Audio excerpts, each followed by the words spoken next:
Now it's time for Ask Dr. Love with Dr. Jamie Turndorf, the #1 relationship advice radio show in the U.S. Hello, everybody, and welcome to Ask Dr. Love. It's my pleasure to be with you again. Of course, we're recording the video and live streaming on YouTube, and the show goes out on Binge Network's television. Today, we're going to be talking about how to handle a verbally abusive friend, family member, life partner, coworker, anybody who's verbally abusive. And so to start, I have a couple questions. First, do you fear that you're the victim of verbal abuse? Or do you fear that you're a verbal abuser? Well, today we are going to discover my 10 ways to handle a verbally abusive person. And if you're verbally abusive, I'm going to show you how to rein in your tongue. Now, people sometimes think, oh, well, what's the difference? I blew off steam. I said this crummy thing, but it's over. It's not like I belted you. This is untrue. In fact, I'm going to say to you that paradoxically, verbal abuse can actually do more harm sometimes than physical abuse, because we don't have a memory of physical sensations. If someone pushes you, you can't remember what that feels like. But when somebody says something damaging to you, your memory can replay the words again and again, causing you to be re-injured over and over again by the damaging words. So just keep that in mind and realize verbal abuse is very dangerous and damaging. We're also going to take a trip to the bedroom for my reading between the sheets segment. And this week, we're going to talk about he chickens whenever I want sex. And I'm working with a woman whose boyfriend flies the coop whenever she's looking for her rooster to give her a little cock-a-doodle-doo. And then later in the show, I'll be sharing my answers to 3 advice column questions that were submitted to AskDrLove.com. The first is, help me not drive him away. And in this question, I'm advising a woman who doesn't realize that she's angry until after she's lost it on her boyfriend. The next question, very troubled. I help a man who swears his girlfriend has a satellite link up to a computer with a catalog of all the things he's done wrong. And he wants to know how to help her stop throwing ancient history in his face whenever they fight. And lastly, verbal abuser. I assist a woman who says that both she and her boyfriend take turns verbally abusing each other. And she asks me to tell her how they can get over the hurt that they both carry over the terrible things that they've said to each other in anger. All right, but before we get to the questions, let's dive into today's topic of verbal abuse and how to handle it. So do you secretly fear that you're the victim of verbal abuse, or could you be a verbal abuser and maybe not even know you are? Or maybe you're already well aware that verbal abuse has your relationship by the throat. Now, obviously, there are many kinds of abuse, physical, sexual, and verbal. And in the end, all forms of abuse boil down to the psychological abuse that leaves lasting emotional scars. Verbal abuse is, of course, the most insidious form of abuse because its scars are actually permanent. But don't kid yourself, even though those scars are invisible, they are very real and lasting all the same. So to determine whether you're the victim of verbal abuse or an abuser yourself, we first need to be clear on what verbal abuse is. Obviously, you can't diagnose a condition when you don't know its symptoms. So first, I'm going to spell out the symptoms of verbal abuse so you can find out whether verbal abuse is happening in your life. And we're going to find out and put a stop to it, because this is very important for you to know. Research shows us that verbal abuse is often a prelude to physical violence. So it's imperative that we eliminate verbal abuse before it devolves into physical harm or even death. Then I'm going to show you how to respond if you are the victim of verbal abuse. And last but not least, if you are the one who is abusive, I'm going to give you my proven steps on how to rein in your mouth. Now, here's an interesting tidbit. Most victims of abuse don't even realize that they're being abused. And similarly, most abusers don't realize that they are verbally abusive. Part of this blindness comes from the fact that most people think of abuse as physical, which is more obvious and blatant when it happens, while verbal abuse can be more subtle, insidious, and harder to identify. And just so you know, if you were raised in a verbally abusive family, verbal abuse will actually seem normal to you. And this means you don't even recognize when you are being verbally abused or when you are engaged in verbal abuse. So I have a very sad example I can share with you about this. It was a couple of years ago, and I was friendly with a therapist colleague, and she had an adopted son who was 12 years old at the time. And her son and I became very fond of each other. And we ended up taking a vacation together, the three of us. And while we were together in close quarters, I witnessed her calling him an a-hole and telling him to go F himself. Now, she didn't say a-hole or go F himself. She used the full words. I couldn't stand by and allow this behavior to go on because silence is condoning. And it's no different than standing by and condoning a crime. So I couldn't condone this. And I told her so that her son could hear and be validated by the truth that she was verbally abusing him. And the child told me afterwards that he was grateful that I said so because he didn't know. And the mother swore that she didn't know she was abusive because her own mother spoke to her in this way. So what exactly constitutes abuse? You know, it's interesting because the definition of the word abuse, abusé, which is from the French, which itself is from the Latin abusare, ab from away, plus uti, which is use, to use up.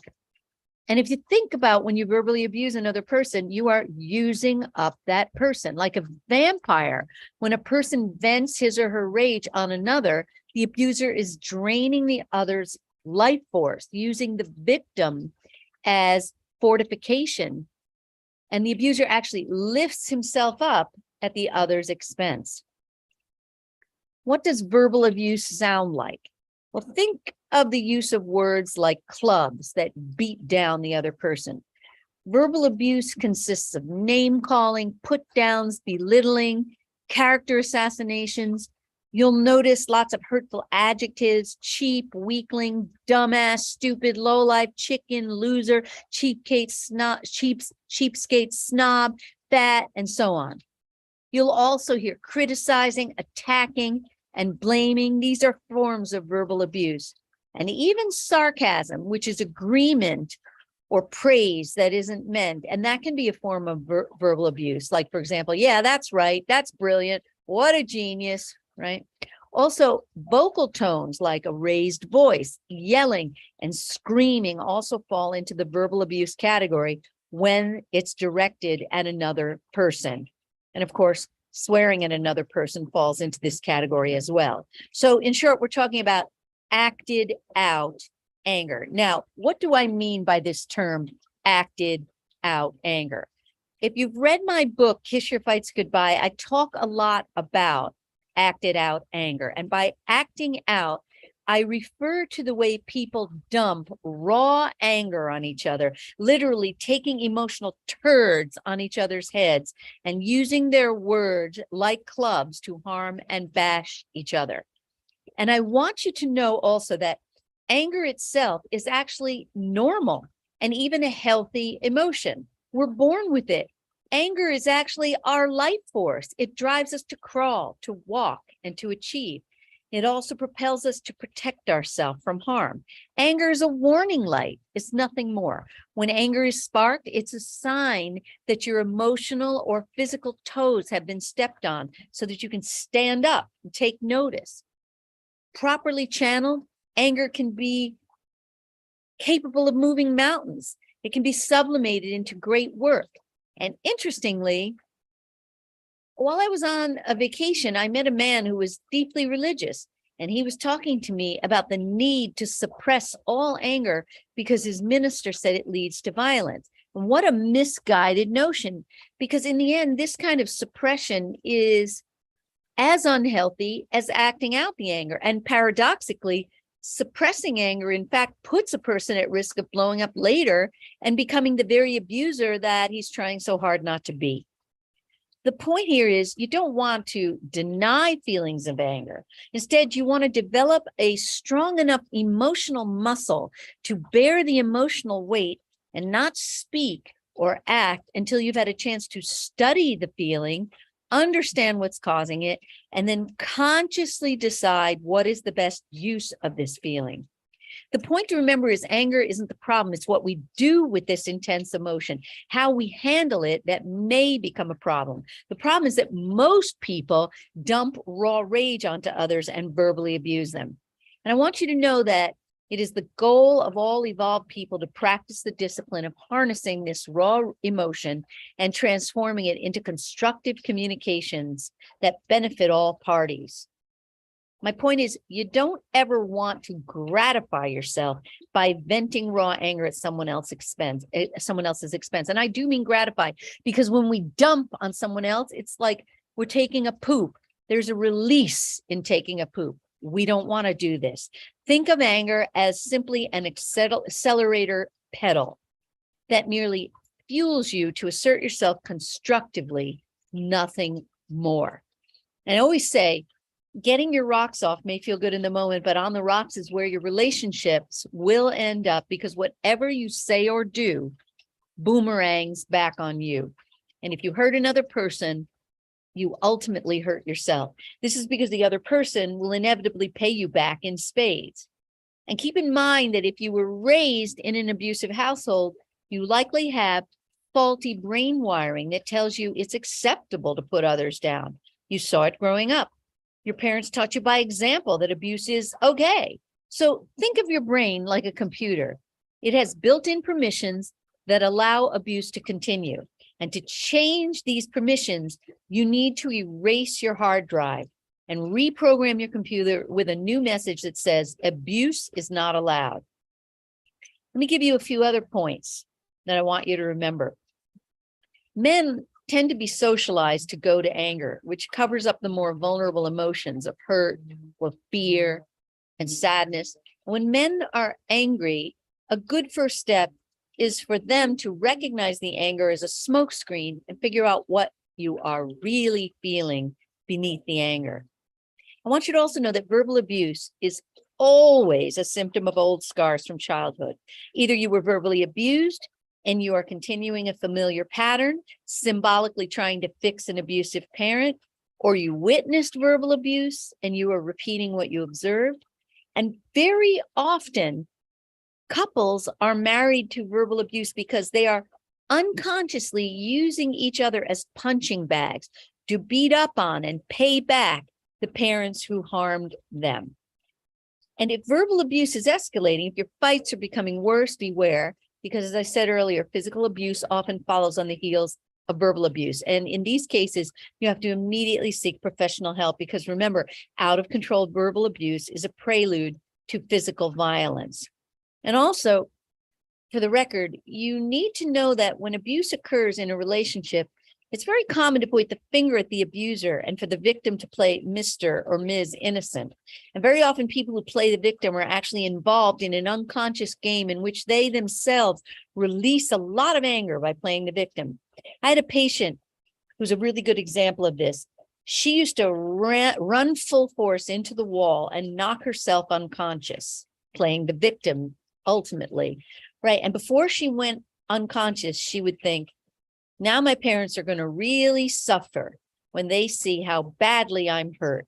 So the victim is actually pointing the finger at the abuser and saying, you meanie, look at how you harmed me. Look how you ruined my life.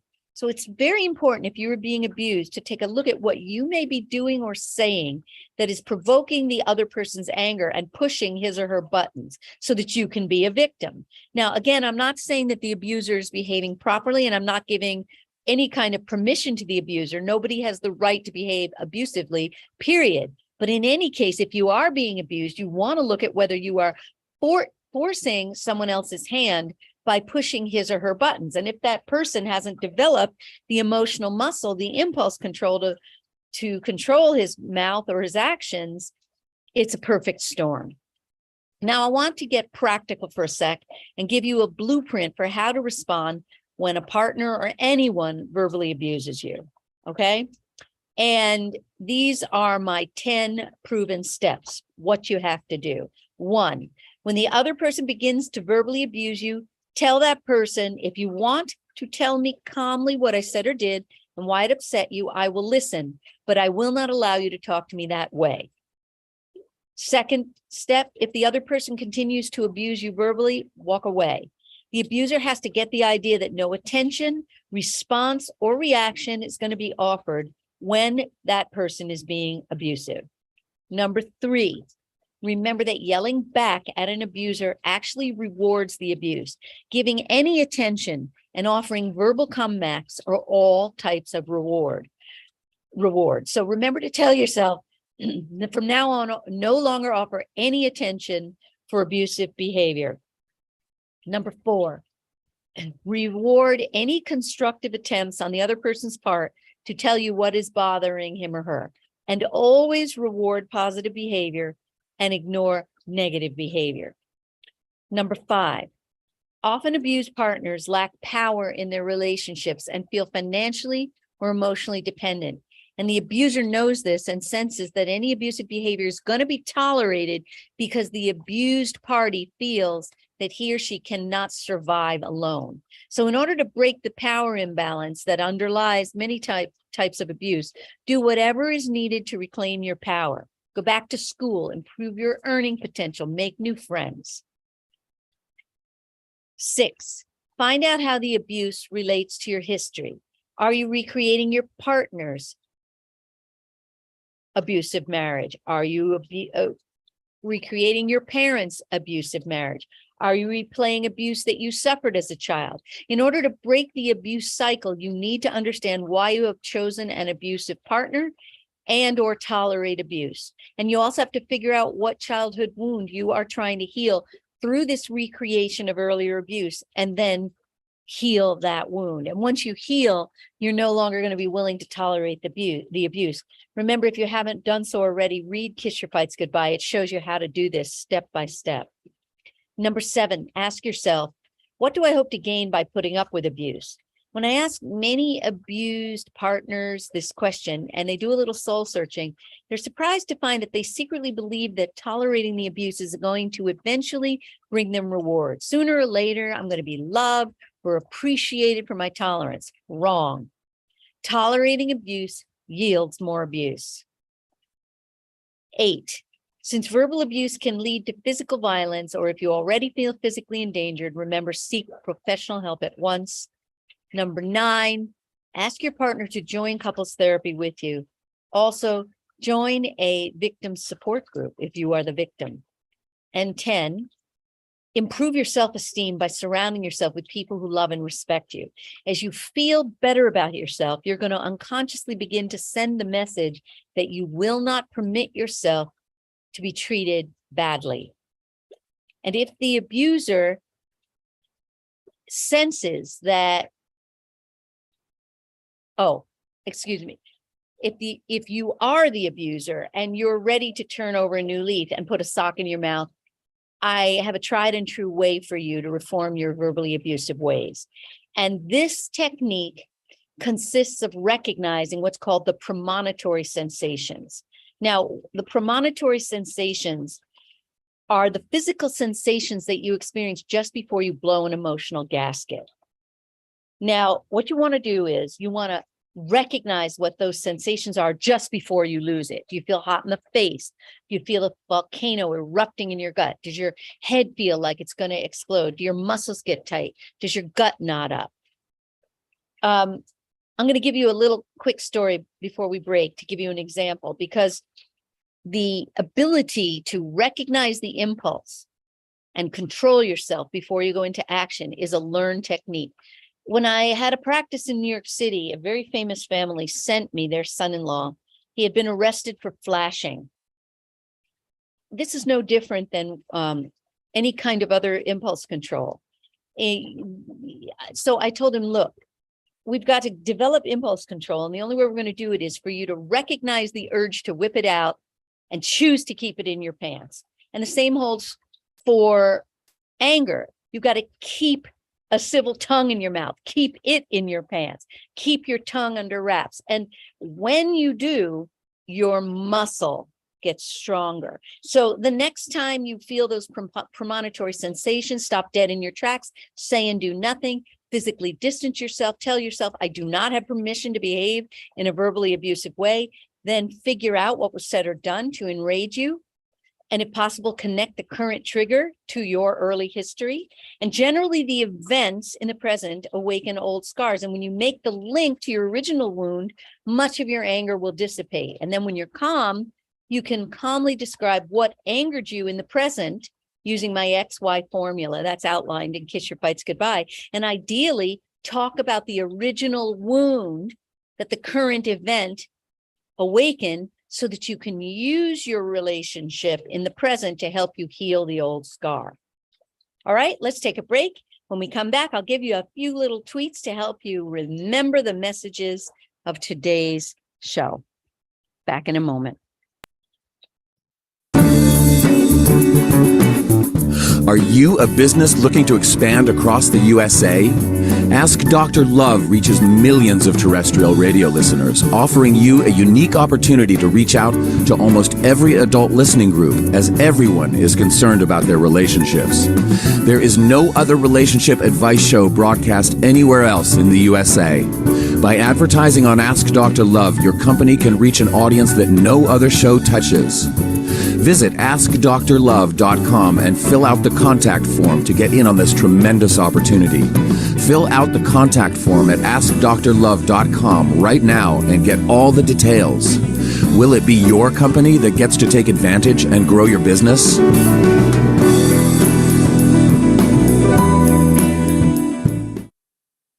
If you served in the Marine Corps, by now you know about the contaminated water problem at Camp Lejeune. If you were stationed or worked at Camp Lejeune from 1953 to 1987, you probably have a lot of questions. We have some answers. You could be entitled to compensation. Billions of dollars are being allocated to pay for damages to anyone stationed at Camp Lejeune during that time. Unfortunately, it appears that officials may have known the contaminated water problem existed and did little to protect their men. The Semper Fi code was not honored. If you or someone in your family has developed a serious illness, including various forms of cancer, call this Camp Lejeune legal support line right now. You can't turn back the clock and change what happened, but you can certainly call right now and learn your rights as a Marine. Here's the number. Call 877-941-4731. That's 877-941-4731. Again, 877-941-4731. Imagine this is your money and someone wants to take it from you. Who is it? The IRS. Guess what? They want your money and they can take it, all of it if they want. So what do? You fight back by letting our team of experts work it out with the IRS so you can keep your money. Call right now and learn for free how we can help you put it back in your pocket. 5 minutes of your time can save you thousands of dollars. So please call right now. Want to save money on your next flight? Then pick up the phone and call, because the best prices are not online. See, SmartFares has special deals with the airlines. When they have unsold seats, they use SmartFares to fill them. So you get airline tickets at ridiculously low prices. With the extra money you'll save, you can book another trip or treat yourself to dinner. Call today and get the best price on your next flight, guaranteed. Also, save up to 50% off business and first class tickets. You're listening to Ask Dr. Love with Dr. Jamie Turndorf. If your heart is still hurting over the bodily loss of your loved one, the reason is simple. We're not meant to be separated from those we love, and reconnecting is the only way to end the grief. But reconnecting and staying connected requires guidance. As a gift to her listeners, Dr. Turndorf is offering a limited number of discounted grief relief sessions to help you reestablish a relationship with loved ones in spirit and resolve any unfinished issues. If you're ready to experience the healing and joy of reconnecting, visit drjamieturndorf.com/grief relief to schedule your session. But don't wait, space is limited.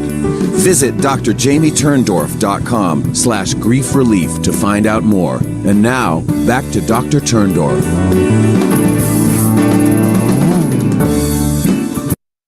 Hello again, and welcome back to Ask Dr. Love. We're talking about how to handle a verbally abusive mate, or how to overcome being a verbal abuser. And I'm going to give you some tweets just to drive home the messages in segment 1, and then I'm going to get on to your questions. The next time you feel hot under the collar, remember, it does no good to holler. Choose to keep your tongue in check. or else your relationships will be a wreck. When you're angry, remember to only say or do what you know will be helpful to both of you. Don't be a schlub and use your tongue like a club. A verbal smack is a formal attack. Keep your tongue under lock and key and only say what's helpful to you and she. The way to not get stung is to check your tongue. Living in a constant checkmate will make you lose your mate. Rein in your mouth or your relationships will go south. All righty. So let's hit the reading between the sheets question that I promised to discuss. Dear Dr. Love, I've been with my boyfriend for a year now, but he has become cold toward me since we had a breakup about a month ago. Since then, he does not want to kiss, touch, hug, or make love to me. He says he needs time to get over what happened before. I also know he meets with his ex and that they meet every day while he makes excuses to meet with me. My family doesn't like him, so he feels like he has no future with me, but I don't see it that way. He says he wants to take things slow between us and we start all over again like friends, but I can't handle that since I am so in love with him. He also says he feels uneasy around me because I keep pushing myself on him. Sometimes he says things that hurt my feelings, which he is aware of. He gives me a hard time when I make mistakes also. He has anger problems. He always lets it out on me.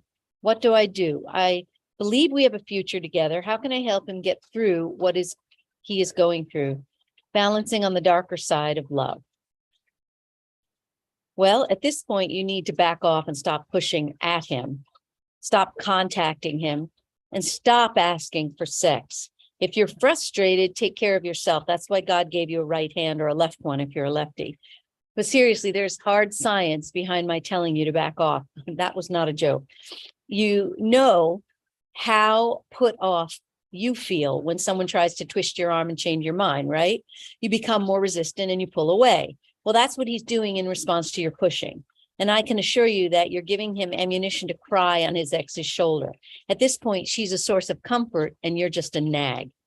And there's another reason for backing off.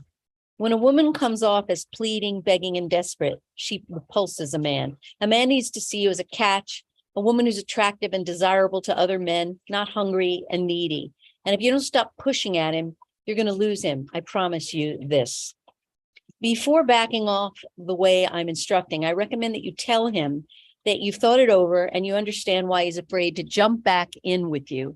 And tell him that you realize that he hasn't felt heard or understood by you. And tell him you realize that you've hurt and angered him a lot. Tell him that you're going to be working on improving yourself now and that you'll wait for him to let you know when he wants to get together. Giving him this room will make him want to see you, presuming he hasn't truly given up on the relationship. Now, I know that backing off is going to be hard for you. I know you're afraid that if you don't keep pushing and contacting him, that you're going to lose him. But as I said a minute ago, you're going to lose him if you don't do what I tell you. And I'm going to go a step farther and say that to keep him, you need to grow to the point that you know that no matter how much you love him, you are strong enough to live without him. This level of independence and self-confidence is necessary for two reasons. An independent woman magnetizes men, and you need to be stronger in your own skin in the event that he's made up his mind to end the relationship. And I have my concerns on this point since he's so involved with his ex. During the back off, I encourage you to read Make Up, Don't Break Up. You'll see it in my store at AskDrLove.com. In the book, I talk to you about how to raise what I call your personal net worth, which consists of making yourself more appealing to him by the minute. And the better you feel about yourself, the more appealing you're going to be to him. And once you've reconciled, you need to be sure to handle your issues and conflicts properly. I did hear you say that he lets his anger out on you. So you also want to take a good look at why you're so mad and in love with a guy who mistreats you when he's angry.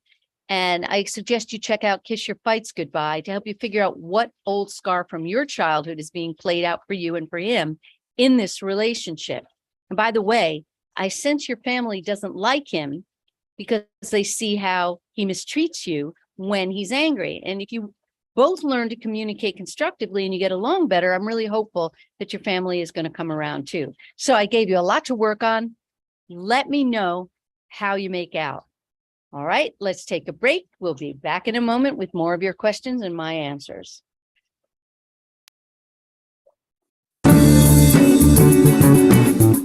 Are you a business looking to expand across the USA? Ask Dr. Love reaches millions of terrestrial radio listeners, offering you a unique opportunity to reach out to almost every adult listening group, as everyone is concerned about their relationships. There is no other relationship advice show broadcast anywhere else in the USA. By advertising on Ask Dr. Love, your company can reach an audience that no other show touches. Visit AskDrLove.com and fill out the contact form to get in on this tremendous opportunity. Fill out the contact form at AskDrLove.com right now and get all the details. Will it be your company that gets to take advantage and grow your business?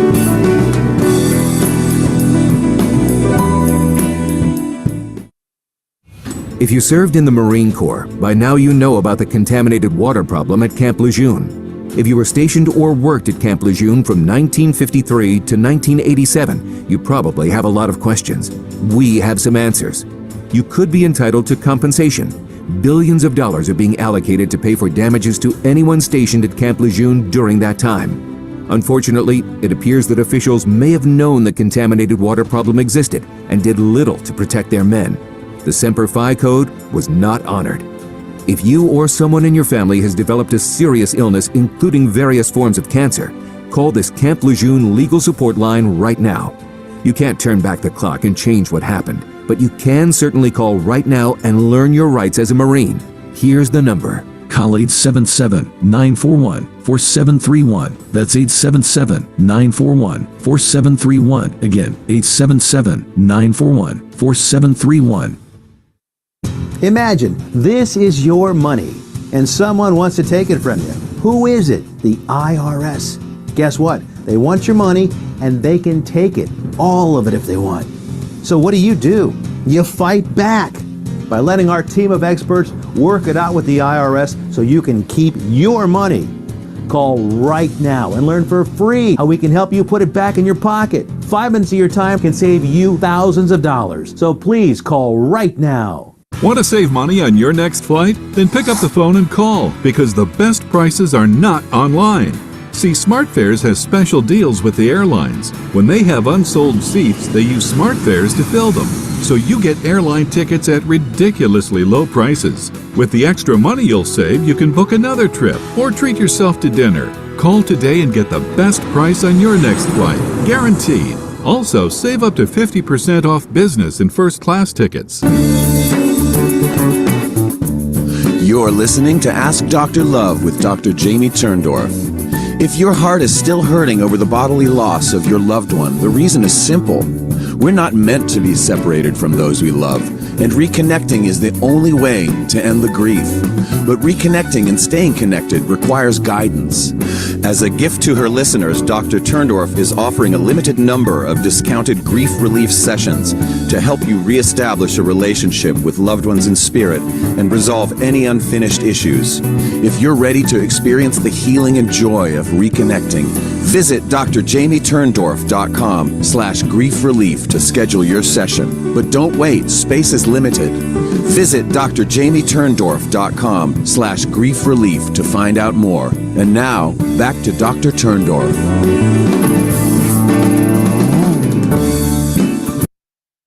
Welcome back to Ask Dr. Love. I'm answering your questions, and this question is entitled, Help Me Not Drive Him Away. Dear Dr. Love, my boyfriend and I have been dating for 2 years, and we are very much in love. The problem we have is that I have a tendency to blow up at the wrong times about things that have been bothering me, but the catch is I don't know it was bothering me until I got mad. Now when we fight, I end the relationship, then call him back 1 hour later. He's such a sweet guy and perfect for me. He makes me secure and everything I wasn't before I met him. Please help me not to drive him away. And I want to thank you for taking the time to answer my question. Wow, I really commend you for asking that question, because it took a lot of personal strength to admit that you have a problem and to get help for it. Improper handling of anger erodes so many marriages and relationships, and that's why I wrote Kiss Your Fights Goodbye. Dr. Love's 10 simple steps to cooling conflict and rekindling your relationship. And obviously, I can't condense an entire book into one short answer. So I really encourage you to read the book to fully understand how to get a handle on your anger and stop your chronic fighting.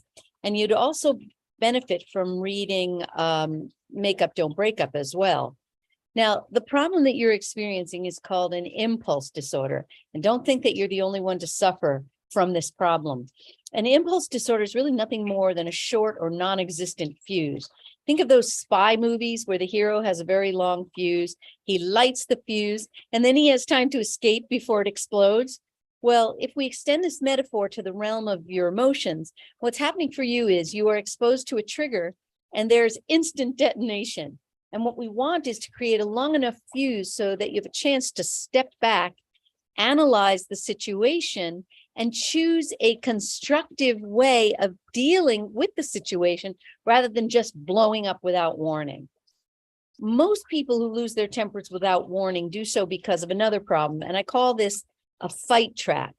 And the fight trap that you're suffering from is what I call stockpiling, or sweeping your issues under your emotional rug. So let me explain. Many people have been taught to turn the other cheek, just let it go and forget it. And the problem is they aren't truly letting whatever it is go. The feelings just got buried in a very shallow grave. And feelings, they don't disappear, they build up. And feelings can only be contained for so long. Eventually you reach the breaking point and boom, you explode without warning. So my rule of thumb is to check in with yourself and make sure before dropping an issue that you are sure you can truly let it go. If you aren't 100% certain, I encourage you to deal with the matter right away in the moment. Communicate your issue in a constructive manner according to the steps that I outlined in my conflict resolution program that I fully share with you in Kiss Your Fights Goodbye. Dealing in the moment and not stockpiling is the greatest insurance against future blowups. And to be able to deal in the moment with whatever has been done or said that doesn't land right with you, you need to cultivate self-awareness. So I want you to start to check in with yourself every 15 minutes or so. Ask yourself, how am I feeling? Am I comfortable? This way, it'll be less easy for you to overlook feelings and bury them under your emotional rug. But since you're a work in progress, we have to assume that you aren't going to always catch yourself before you bury your feelings. And this means that you're going to end up in situations where you are at risk of blowing up again. So I want to share with you one of my proven first aid techniques for recognizing the signs that you are about to lose it before you lose it. And when you have this skill down, you can walk away, breathe deeply, and or do whatever else you have to do to calm down before you speak. And the more you practice this technique, the more you are going to develop an emotional resiliency, a strength to sustain the feelings without blowing up. In other words, that technique I just gave you is going to grow you a longer fuse. So sit down right now, close your eyes, breathe deeply, and think about one of your recent fights. Imagine what he said to upset you, and then try to recall how your body was feeling. And as soon as you start to become enraged, long before you open your mouth, become aware of the fact that you were experiencing physical warning signs that you were about to blow. Okay. The problem is you simply haven't learned to identify the signs. But once you identify the sensations you experienced just before the blow up, you will be able to recognize them in real life. And here are some signs. You may start breathing rapidly. You may feel hot. You may start to sweat. You may feel a tightness in your chest or stomach. Identify what you feel when you're enraged and make a mental note. And the next time you feel these same physical sensations, you need to stop dead in your tracks and say to yourself, if I don't walk away now, I will say or do something that I will regret. And when you walk away, you will have the time to gather yourself and prepare how you will communicate what is bothering you. And Kiss Your Fights Goodbye is going to show you how to do this, what words to use, and so on. The key is you have to make the decision to not gratify yourself by getting your rocks off on him ever again. And yes, it does feel good to dump on someone, but you and the relationship pay a terrible price for this fleeting momentary release. So vow to never allow yourself this temporary relief ever again.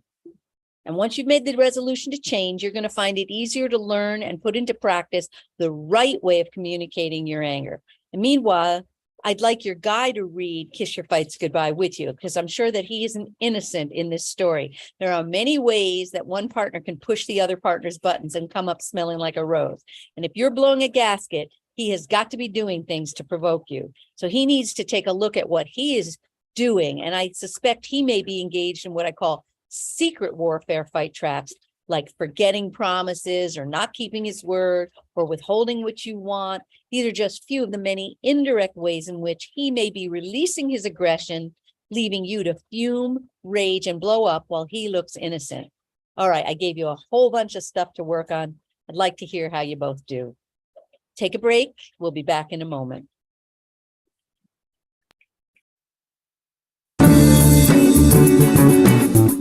Are you a business looking to expand across the USA? Ask Dr. Love reaches millions of terrestrial radio listeners, offering you a unique opportunity to reach out to almost every adult listening group, as everyone is concerned about their relationships. There is no other relationship advice show broadcast anywhere else in the USA. By advertising on Ask Dr. Love, your company can reach an audience that no other show touches. Visit AskDrLove.com and fill out the contact form to get in on this tremendous opportunity. Fill out the contact form at AskDrLove.com right now and get all the details. Will it be your company that gets to take advantage and grow your business?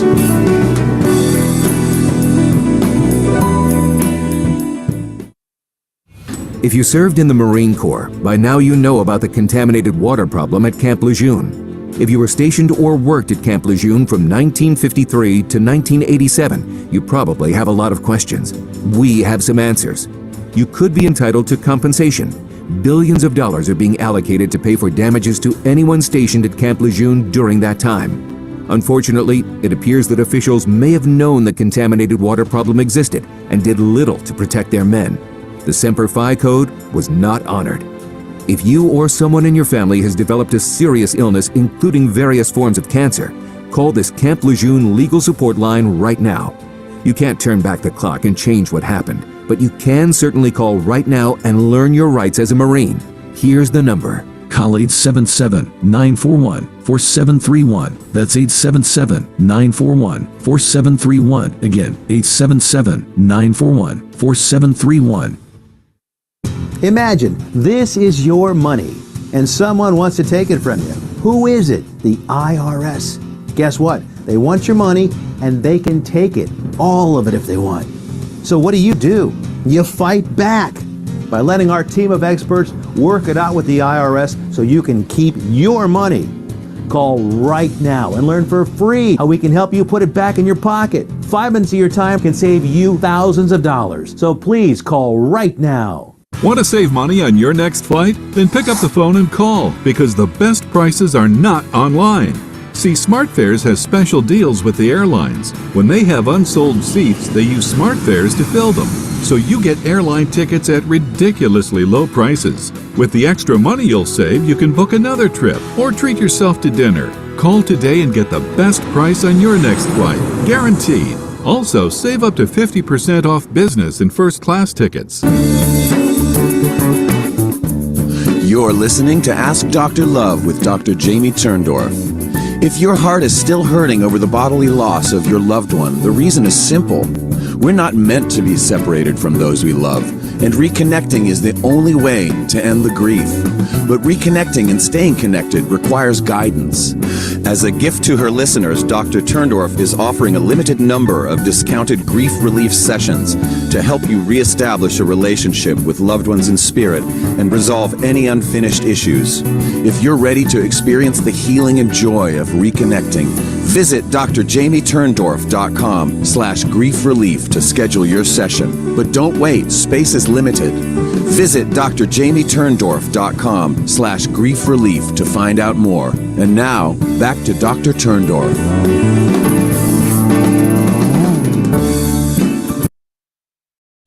Hello again, and welcome back to Ask Dr. Love. I'm answering your questions. This question's entitled Very Troubled. Dear Dr. Love, my live-in girlfriend and I fight very often of late, and it seems to me to be over the least little thing. I admit that I can get very irritated at times, but it seems that both of our tolerance levels have hit rock bottom. I love her with all my heart, but it seems that we are falling apart. I think it's related to the fact that she just will not let go of past problems. Whenever we fight, I swear that she has a satellite link up to a computer with all the things I did wrong, catalog. And when we begin to argue, she slaps up the past to me and says a very mean thing. And what I would like to know is, what can I do to make things better so that we can have a life together? Okay, so great question, short and obviously not sweet for you.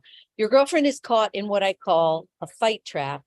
And these are those dysfunctional fighting tactics that inevitably ruin our relationships. Her fight traps are bringing up ancient history and character assassination. When your girlfriend hurls ancient history in your face, you naturally feel attacked and defensive. And in this defensive state of mind, you're unable to listen to what is bothering her.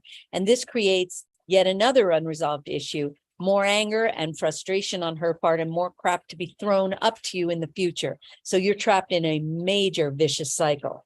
Now, there's only one way to break your fighting cycle. And to do this, we must derail your girlfriend's fight traps. So you need to tell your girlfriend, I know I've said and done things to upset you in the past. Unfortunately, I can't change that, but I can start from now and try to understand what I did and how it made you feel.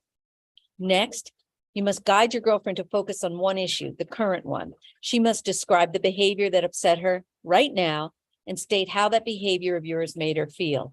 If she sidetracks onto ancient history, steer her back to the current issue. As for the character assassinations, we'll deal with that in a minute. Next, listen carefully to what she says is currently bothering her. Repeat back what you heard her say and ask her if you've understood. And keep playing back what she says until she confirms that you have understood her. Taking responsibility for upsetting her. Remember, her feelings of upset aren't wrong or right. They're just her feelings, and they need to be understood if you want to resolve your conflicts and form a lasting relationship with her. So if you succeed in listening and understanding, she's going to feel much less angry with you. And little by little, if you take care of business in the moment, there will soon be no ancient history to throw in your face.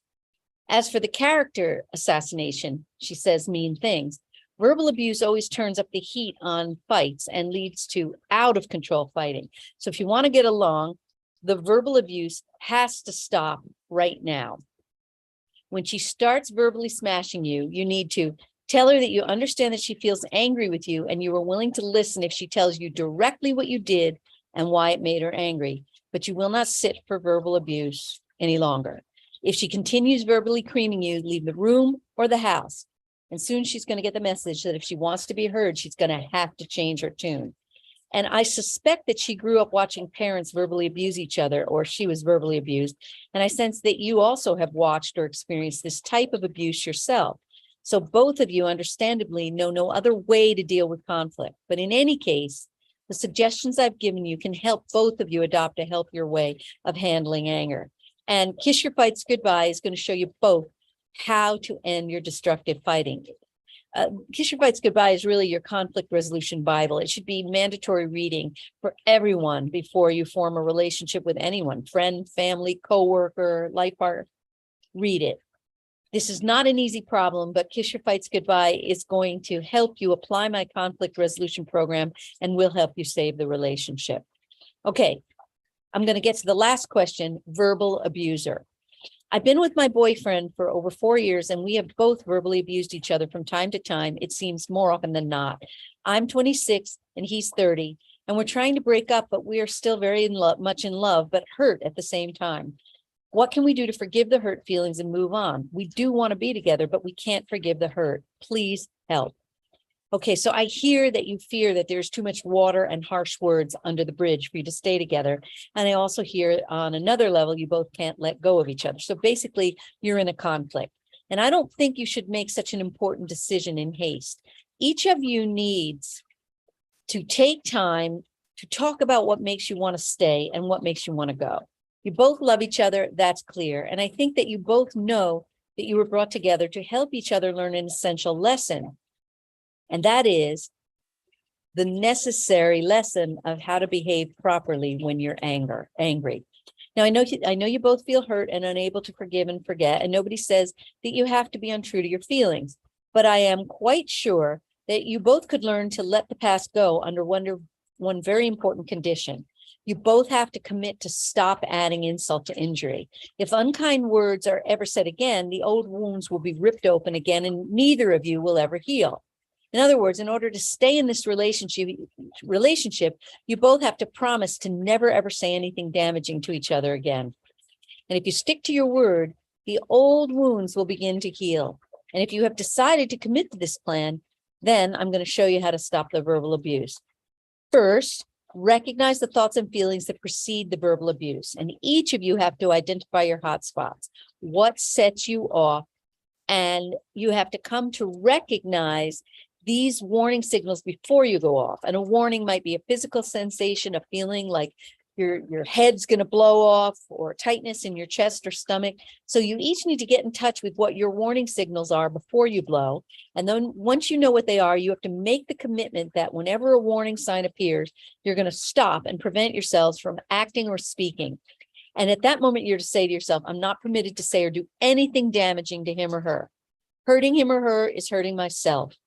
And the rule of thumb is, if you can't say something that would be helpful and constructive, then walk away and don't come back until you can behave and speak properly. And if you both have the same goal at heart, which you do, then you can help each other to achieve it. You both know that you need to grow in this area. Realize that if you break up and move on to new partners, you're going to still need to do this growth work anyway. And since you love each other, why not help each other achieve this vital goal? This type of work is not easy to accomplish alone. Usually it needs to be done in a couples therapy setting, but you can make the commitment to do this. And if you decide ultimately to work in couples therapy, make sure you choose a therapist that doesn't follow the cathartic model, which is let it all rip. That would be death for both of you and death to the relationship. And I've had thousands of people come to me over the decades who were in that kind of couples therapy where the therapist lets them take turns dumping on each other. And oh my gosh, don't do that. So commit to doing the work.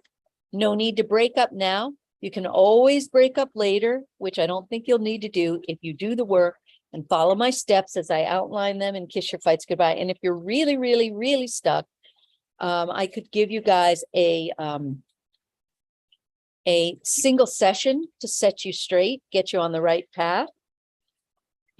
I have, a discovery session right at AskDrLove.com. And I also have packages, couples transformation packages, individual transformation packages. I don't do a lot of work. I'm very selective about who I work with privately, but you could do the solo session with me. And if I think that you're a good fit and that I can help you, we could go on to do a package. All right. So that's all we have for this week. I gave you a lot of information. Impulse control is a skill that takes time to develop. You have to make the decision to keep a civil tongue in your mouth, keep it in your pants, right? And with practice, you build psychic muscle, just like going to the gym. You don't lift 100 pounds day one. If you were to pick up 100 pounds, you drop it on your toe. So you start slowly, build that muscle, practice the techniques that I'm teaching you. And before you know it, you're going to be in the deep end of deep connection. All right, guys. I hope you have a wonderful week. Email me with any topics you want me to cover on the show and any questions that you'd like me to address for you here. That's all I have for you. Take good care. Till next time.